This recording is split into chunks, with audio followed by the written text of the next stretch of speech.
Assalamualaikum warahmatullahi wabarakatuh. Pada video kali ini kita akan belajar tentang persamaan diferensial eksak.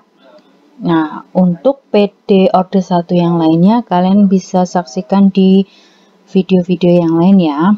Nah, sekarang kita mulai dari definisi persamaan diferensial eksak. Nah, jika ada suatu bentuk umum mxy dx plus nxy dy sama dengan 0, persamaan diferensial tersebut akan dikatakan PD eksak itu jika ada suatu fungsi yang kontinu, katakanlah fungsi itu f, dimana kalau f ini saya turunkan, maka akan menjadi ruas kiri dari PD itu, atau bisa kita tuliskan menjadi df sama dengan mxy dx ditambah nxy dy.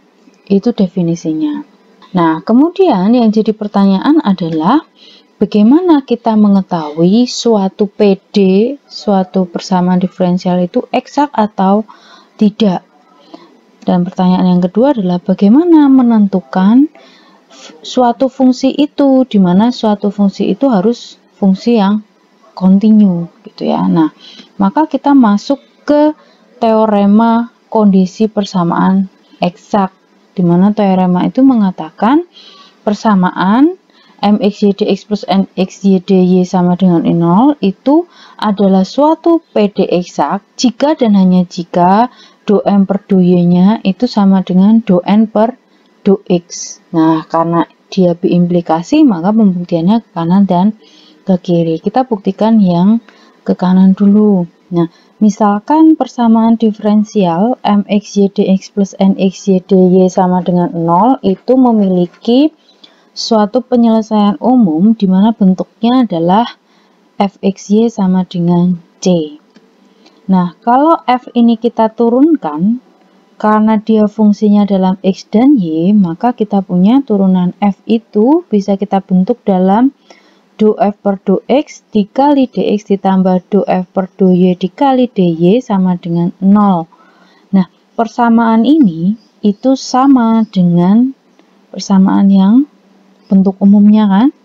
Nah, berarti suku pertama itu sama dengan suku pertama, sehingga kita akan memperoleh bahwa mxy itu sama dengan do f per do x, atau kita tuliskan do f per do x itu sama dengan mxy.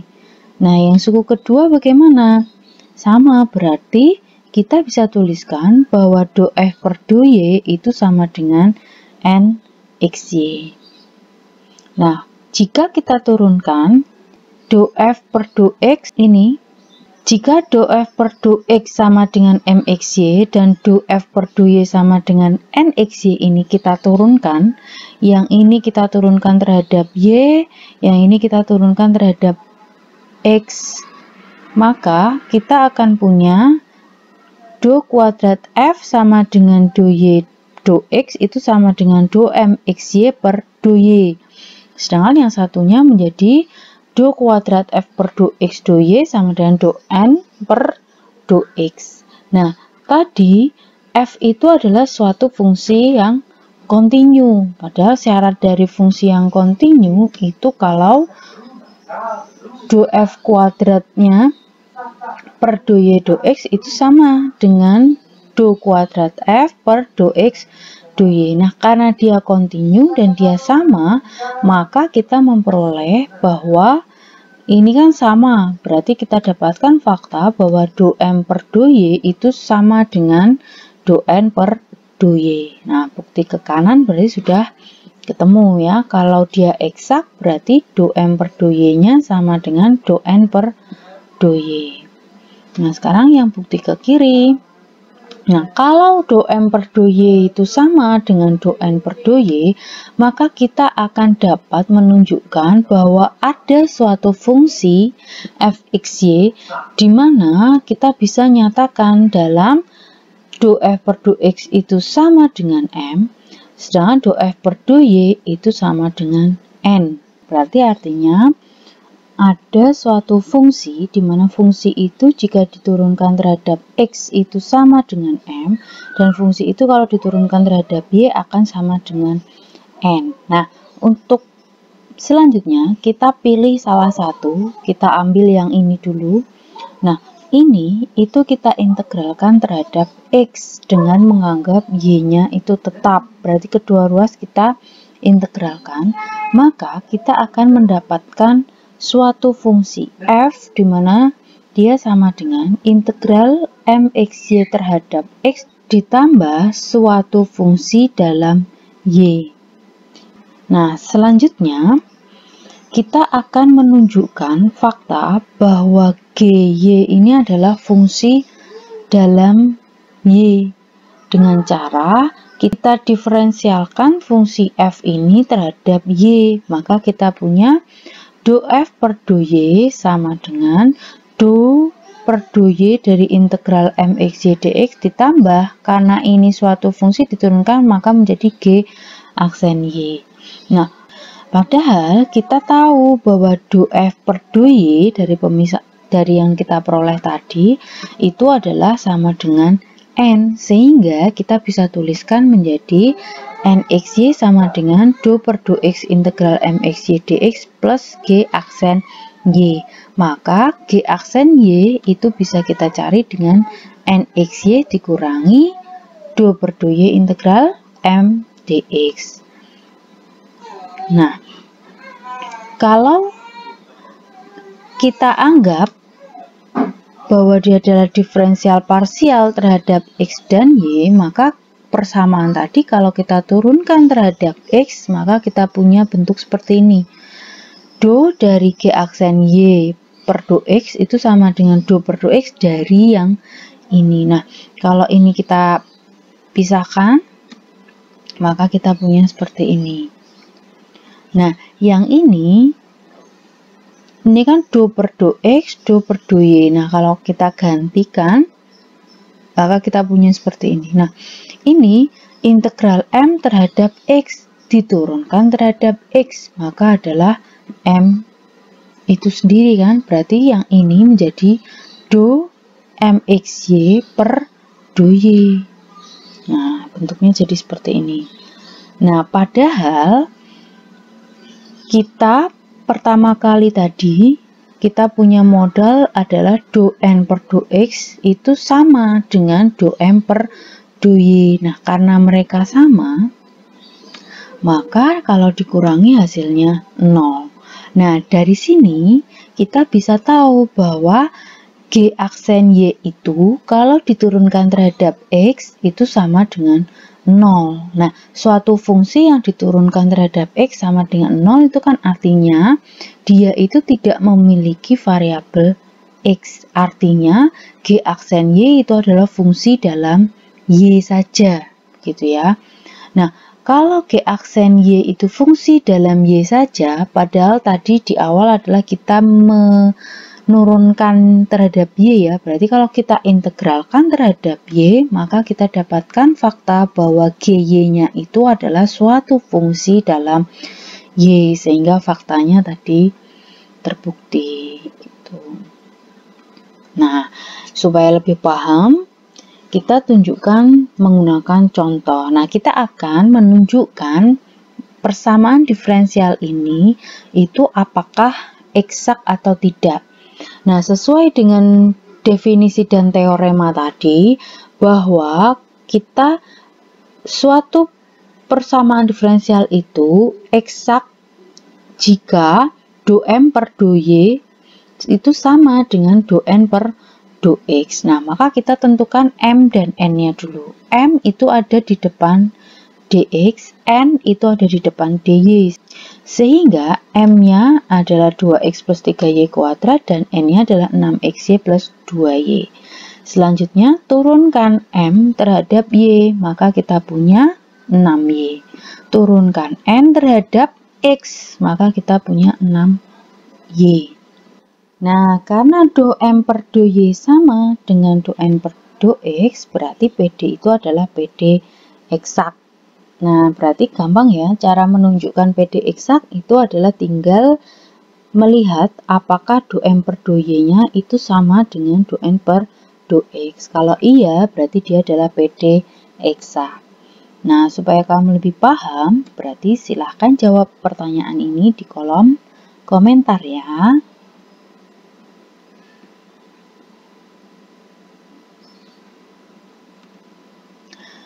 Oke, selanjutnya, ketika kita sudah tahu persamaan diferensial itu adalah eksak, maka bagaimana caranya kita mencari solusi umumnya atau penyelesaian umumnya? Nah, langkah yang pertama, kalau PD tersebut bentuknya belum mirip seperti bentuk umum, maka kita bentuk ke dalam bentuk ini, mxy dx ditambah nxy dy sama dengan 0. Kemudian kita uji keeksakannya. Caranya tadi ya, do M per do Y sama dengan do N per do X. Kemudian tuliskan do F per do X sama dengan M dan do F per do Y itu sama dengan N. Nah, di sini ada dua kemungkinan, kita mau menggunakan yang pertama atau mau menggunakan yang kedua. Nah, maka kita bahas satu-satu. Kita mulai dari yang ini dulu. Berarti langkah ketiga adalah kita mengintegralkan terhadap X. Maka kita punya F-nya itu adalah integral M terhadap X ditambah GY. Kemudian kita turunkan terhadap Y, maka kita punya do F per do Y sama dengan do integral M terhadap X per do Y ditambah G aksen Y. Nah, padahal do F per do Y itu adalah N. Berarti kita punya NXY itu sama dengan do integral M terhadap X per do Y ditambah G aksen Y. Nah, di sini N sudah tahu, M sudah tahu, nanti kita kalau kita substitusikan nilainya, nanti kita akan mendapatkan G aksen Y. Nah, setelah tahu G aksen Y, maka kita bisa dapat GY. Lalu kita substitusikan ke sini, kita dapatkan F, gitu ya. Nah, itu untuk yang kemungkinan pertama. Kalau kemungkinan yang kedua, berarti langkah ketiganya adalah kita integralkan terhadap Y. Maka kita punya F-nya itu adalah integral NXY terhadap Y ditambah GX. Tahu ya bedanya? Kalau yang tadi itu adalah M terhadap X GY. Kalau ini sekarang adalah integral N terhadap Y ditambah GX. Nah, selanjutnya kita turunkan terhadap X, maka kita punya do F per do X itu adalah do integral N terhadap Y per do X ditambah G aksen X. Padahal do F per do X itu adalah M. Maka kita tuliskan MXY sama dengan do integral NXY terhadap Y dibagi do X ditambah G aksen Y. Sama, dari sini nanti kita akan dapat G aksen X, lalu kita cari GX, sehingga kalau kita substitusikan kita dapatkan F. Nah, kalau sudah dapat F, bagaimana? Langkah keenam adalah kita menuliskan bentuk Fxy itu sama dengan C. Nah, kita sudah dapat nilai F tadi, berarti tinggal kita bisa mencari bentuk penyelesaian umumnya.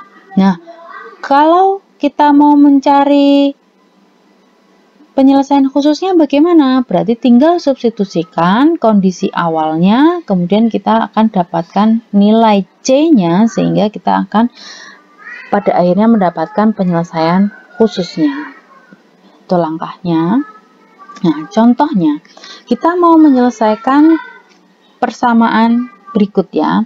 Nah, langkah pertama adalah kita harus menunjukkan apakah PD ini eksak atau tidak dulu ya. Berarti M-nya adalah ini di depan X, di depan DX, kemudian N-nya itu adalah yang di depan DY. Kemudian kita turunkan M terhadap Y, maka kita punya negatif 10X plus 6Y. Kemudian kita turunkan N terhadap X, maka ini kita punya negatif 10X plus 6Y min 0. Nah, karena dia nggak punya X, sehingga kita punya ini. Nah, sama tidak ini? Ternyata sama. maka kita bisa katakan bahwa PD itu adalah eksak. Nah, kalau sudah tahu dia PD eksak, bagaimana? Kita misalkan ada suatu fungsi XY itu sama dengan C1, di mana kita ini pakai kemungkinan yang pertama ya, di mana fxy-nya itu adalah integral mxy terhadap x ditambah gy.